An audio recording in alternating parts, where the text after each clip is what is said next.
রান্নাঘর, আজকে ডিম কষা করব। 8টা ডিম সেদ্ধ বসালাম, লবণ দিয়ে লবণ দেবো।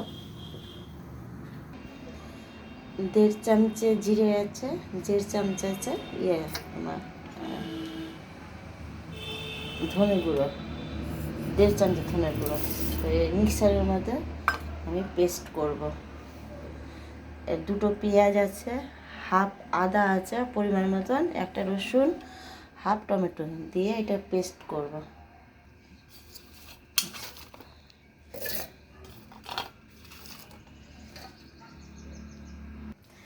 তো ডিমের জন্য আমি 4টা আলু কেটে রেখেছি, আর হচ্ছে 4টে পেঁয়াজ কেটে রেখেছি। তো এবার আমার ডিম সেদ্ধ হয়ে গেছে, নামিয়ে নেব।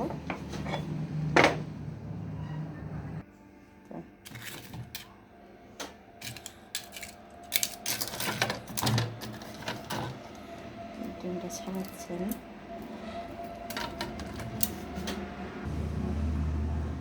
ডিম ছাড়ানো হয়ে গেল। আমি কড়াই বসিয়ে দিয়েছি, তো ডিম ভাজার জন্য তেল দেবো পরিমাণ মতো।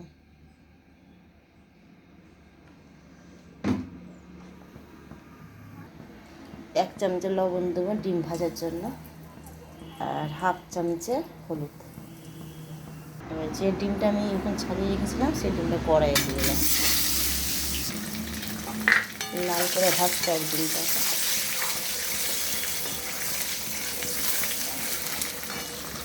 ডিমটা লাল করে ভাজা হয়ে গেছে, নিতে হবে ডিমটা।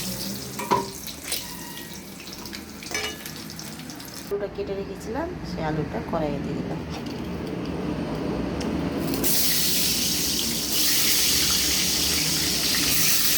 আমি আলুটা হয়েছে দিয়েছি, এবার পেঁয়াজটা যেটা 4টে কেটে রেখেছিলাম এই আলুটার সাথে লাল করে ভাজতে হবে। আলু ভাজাতে লবণ দিলাম হাফ চামচ।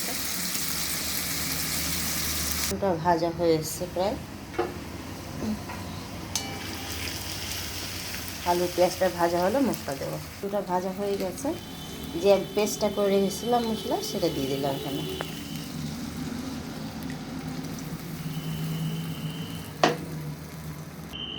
এক চামচে হলুদ আছে, 1 চামচে ঝাল লঙ্কা আছে, আর হাফ টমেটো আছে কাটা, সেটা এটার মধ্যে দিয়ে দিতে হবে। মিক্সারের বাটিটা ধুয়ে জলটা দিলাম। 2টো তেজপাতা দিলাম,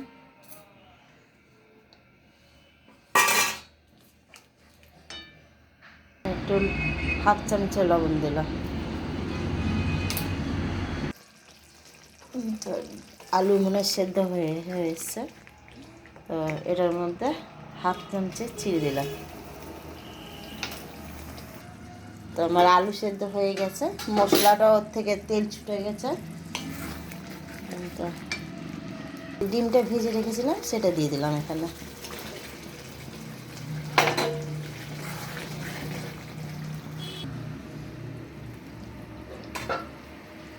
তো আমি এই যে ছোটো ছোটো কাঁচা লঙ্কা ছিল, তো আমি 4টে কুচিয়ে দিলাম ওটার মধ্যে, মানে চিড়ে আর কি।